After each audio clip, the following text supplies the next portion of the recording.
Okay, so we're looking at something similar to this. This is going to be, let's see, this is 8, so 10, 12. This will be about 12 inches.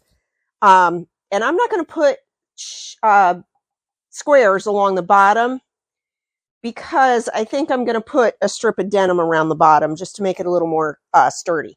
So I'm not going to sew any of this together. This was just laying it out real quick. I'm going to get all of this out of the way. I'm going to rip the seam on the jeans and find something for the back and cut that out, and then I'll place this on there. I want as much of this in as I can. That is why I'm not putting anything on the bottom.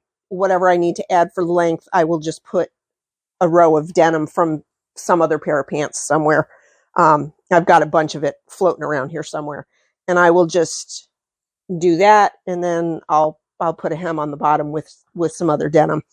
But it is going to be backed but with something, and then I will kind of quilt it.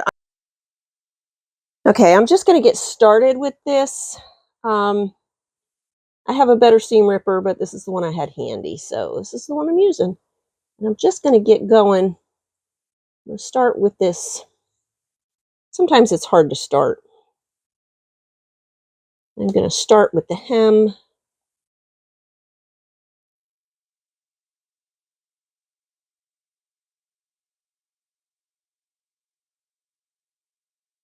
Seam ripper doesn't have the little knobby on it, so I do not want to be doing too much seam ripping with that.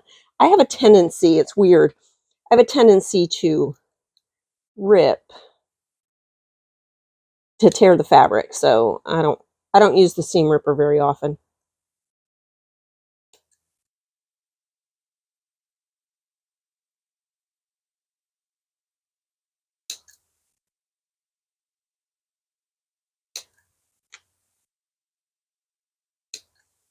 Once I get this going, I'll show you how I rip the sides.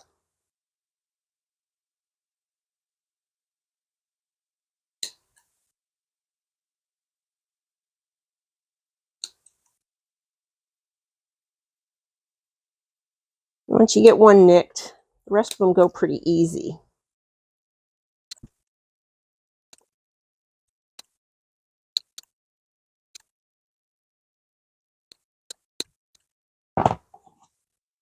And this is how I like to do it.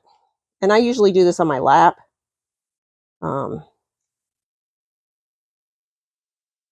Because then I can hold this piece with this hand instead of trying to pull it.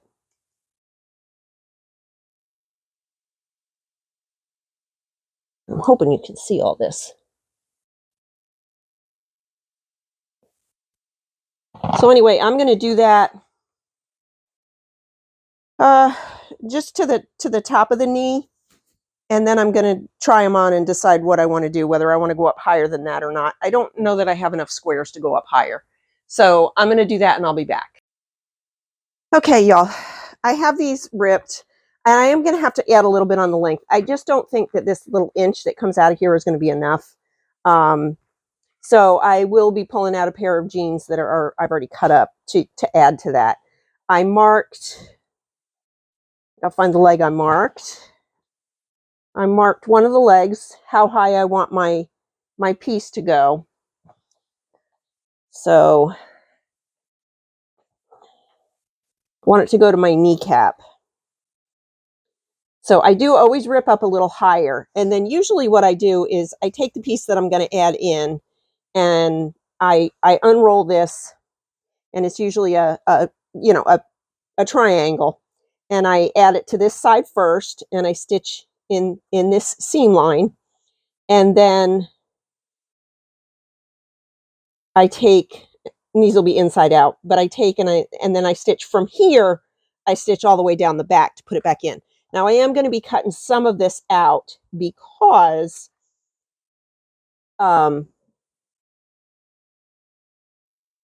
this would be too wide. If I did it like that, that would be a little too much for me. I mean, even like that, that's a pretty wide bell. So I will be cutting some of this out. So when I sew it back in, it'll be more More like that, probably. Okay, my battery on my phone is almost dead, so this might be all I get to today. I did measure this out. I want this to be, this is going to be about 13 inches wide, so it's going to be a little wider than the opening I need it to be. And that's to allow for seam allowance. And then my little mark is here. I'm going to go from the bottom of the pants. I'm not going to use this hem on here, and I'm not going to use the hem on the pants. So that takes me to this mark, 1 inch. So I'm going to be 1 inch beyond. I think I'm going to give it 1 more inch just to be sure. And I'm going to cut straight across there. And then that. I'm going to fold this over to my 13-inch mark. This needs to go. And there's a little bit of seam allowance here, so that's not quite a point, because once I put it all together in the pants, it'll take up that seam allowance and will be to here. It'll be a point. So I'm going to go straight like this. There's my inserts. Get that out of the way. These are a little dusty. It's where I had them stored. I'm so sorry. So then I'm just gonna work these in and see where I need to add pieces. Okay, so I have these laid out pretty much the way I'm going to do them. They're like, I was trying to get mirror images, and they're close to mirror. They're not exactly mirror, but they're pretty close. So with the exception of these, I turned this one with the strawberries at the top, and I turned that one with the flowers at the top. Just thought I'd make them a little bit different.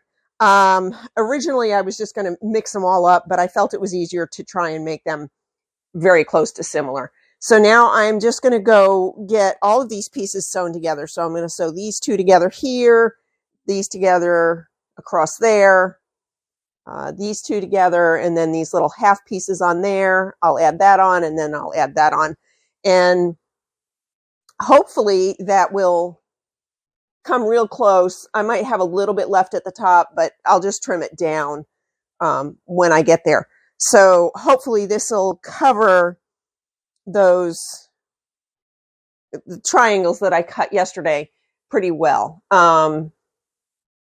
So yeah, this is what I'm doing next, and I'll be back when I've got these together and tell you what I'm going to do after that. Okay. Whew. These are pieced. It took a lot of going back and forth, pinning and sewing and pinning and sewing and pinning and sewing piece by piece. I flipped things around here and there when I didn't like the way they were going. This is done. This part is done. It took me about an hour. So when you watch a video and they're showing them doing this stuff on a short, just realize it's super sped up and they're skipping stuff. I mean, it did take me an hour just to piece it. So I'm a couple hours in on these bell bottoms. So the next thing I'm going to do is I'm going to pin these together with the backing.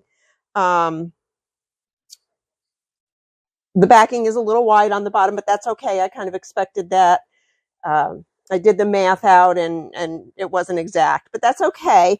As long as the backing is covered the whole rest of the way, we're good. So I'm going to just pin these a little bit, and then I'm going to quilt them kind of like this, wherever, pretty heavily. I'm not going to do like a meander or anything like that. I'm just going to do some stitch in the ditch or some wobbly something, or you get the idea. I'm just going to fasten them to the backing. And I want to do that because if I just put these right straight into my bell bottoms, these are going to fray every time I wear them and every time I launder them. So that's what's next on my list. I'm just going to I'm going to use air quotes here. I'm going to quilt them. Okay, quick glimpse at how I pinned it. Zoom in a little bit. Maybe you can see a little better. I just pinned here and there. Okay, These are, again, air quotes, quilted. I took the pins out as I went if they were in my way. Otherwise, I left them in until the end. And I did, once I was done, I quilted it from the front, but once I was done, I flipped it over and I stitched very close to the edge here, because when I trim it, I don't want these pieces flopping around at all. So the next thing I'm going to do is just trim these off. Where this goes over here, I don't think it's going to matter. It may a little bit on the edge. I might trim just a hair more off there, because it's going to be at least a 1/2 inch seam allowance. So yeah, I might trim a little bit extra off of this side, but really not I'm not really that concerned with it. I'm going to start with the bottom, I think.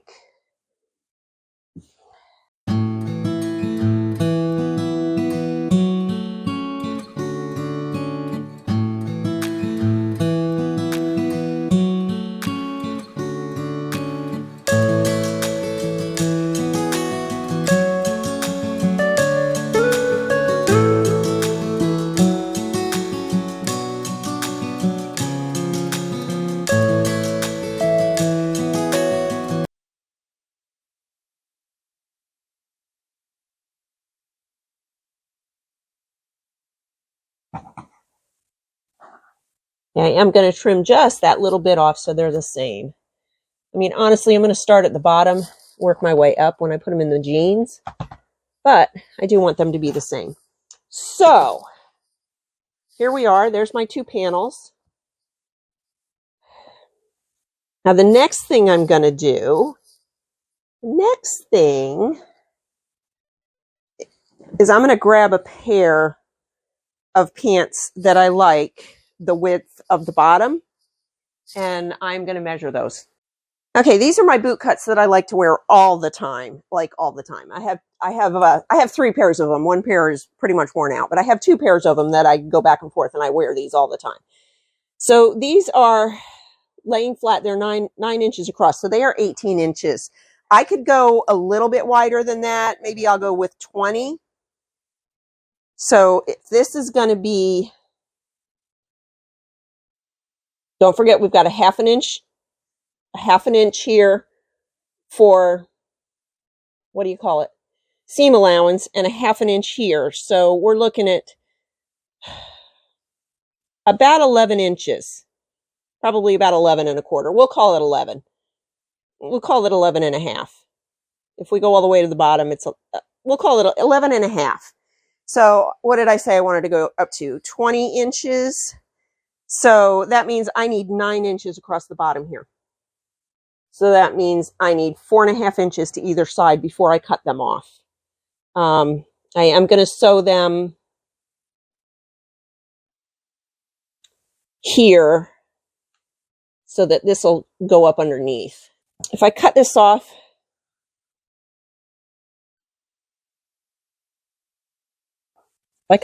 they'll lay a little flatter and they'll be easier to work with.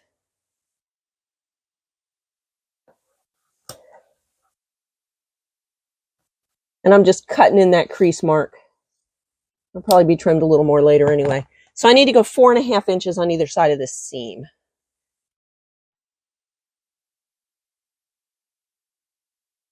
I need a marker.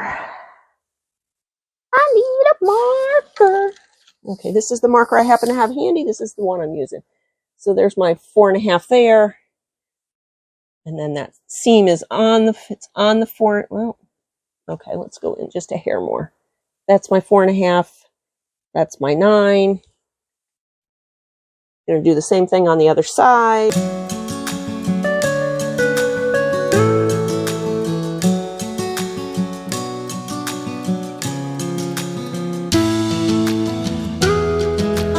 And it's not always this difficult. Sometimes I just use regular skinny jeans and there's no trimming involved. So turn these inside out. I hope this isn't all too confusing.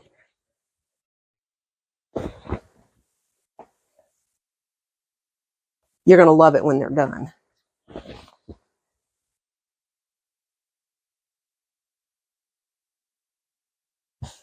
Okay, I do need to add a 1/2 inch in for seam allowance.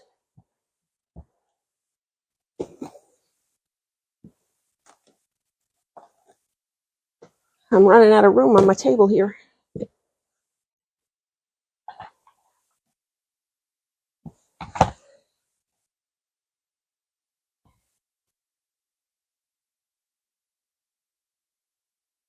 And I do want them to go back in. I might have to rip them up a little higher at the end.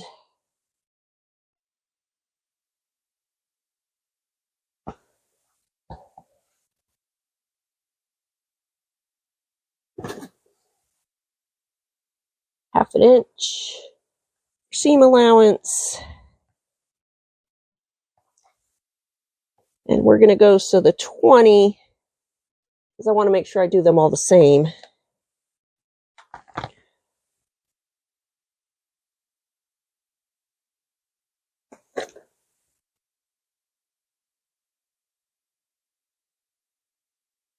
So the 20 is at the very edge here. I don't know. Can you see that? Yes. Okay. So this is at the 0, whoop, with a 1/2 inch in.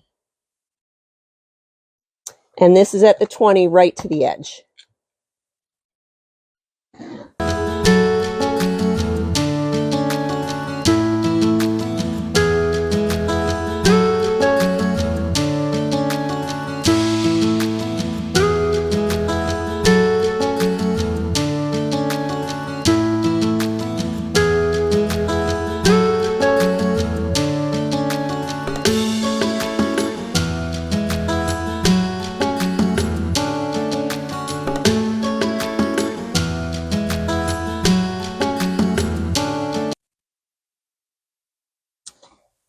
Now, put these bad boys in. So I want to do the front side, the front edge first.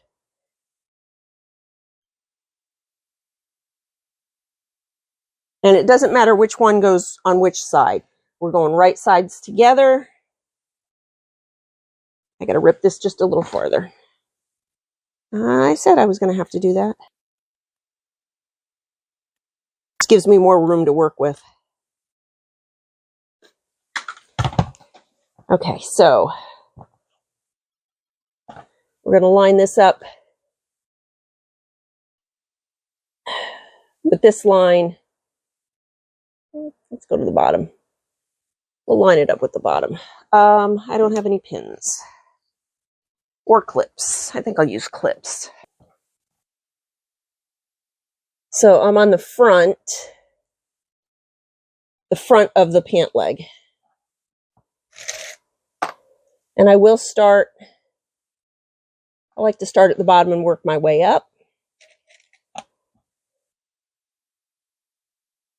Probably I'm going to have to flip these clips over.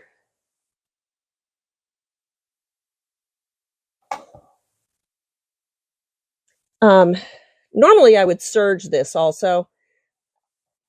I don't have my serger where I can use it right now.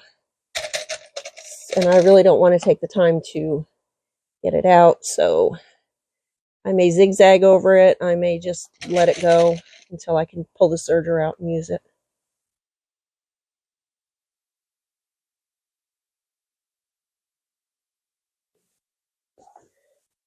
Just a little bit more. You need to have it ripped quite a ways, like several inches above the top of your insert, so that you can work it in later.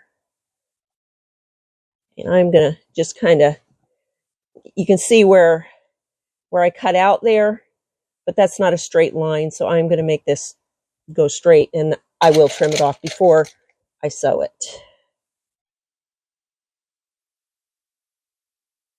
Actually, I'm going to do that right now.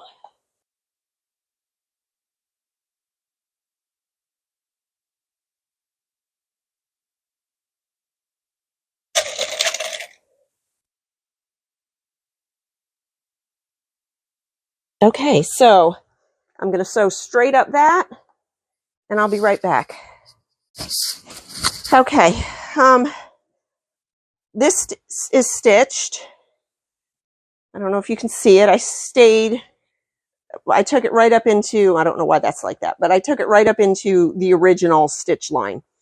And that way when it folds open like that, it'll lay flat.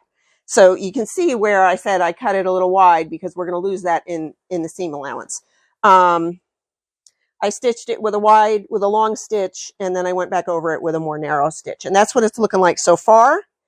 So now it's time to do the back side of these pants.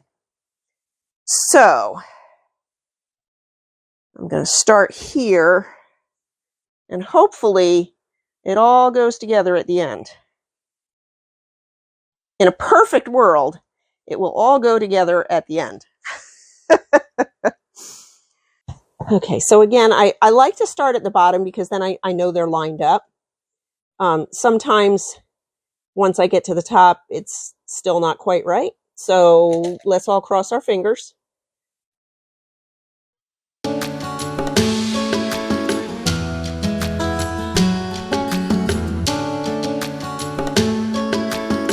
Okay, we've got that little corner there again. I'm going to fold this.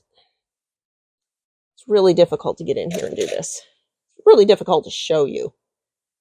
This is going to go there. This needs to fold this way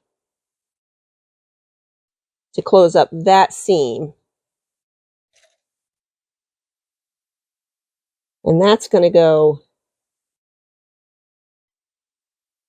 that way, again, to close up that seam. Just far enough to catch that in there. And then it's going to come back out. And I'll probably go put some pins in this when I do this. So I'm going to start, because I definitely have to have this match up. I'm going to start way up here where the stitching is still there. And I'm going to come down. And as I come down here, it's going to catch that top corner. So wish me luck. Okay, so this is stitched in. You can see how I did this up here. I haven't turned it at right side out yet, but we're going to do that now, and hopefully it looks okay. I've had them get little puckers in them occasionally, so it takes a little bit of practice. Let's see what we got. Oh, that looks pretty good. There is a little pucker in there, but honestly, it's not enough to worry about. So the bottom edge is not finished yet because don't forget, I'm going to add some length to it.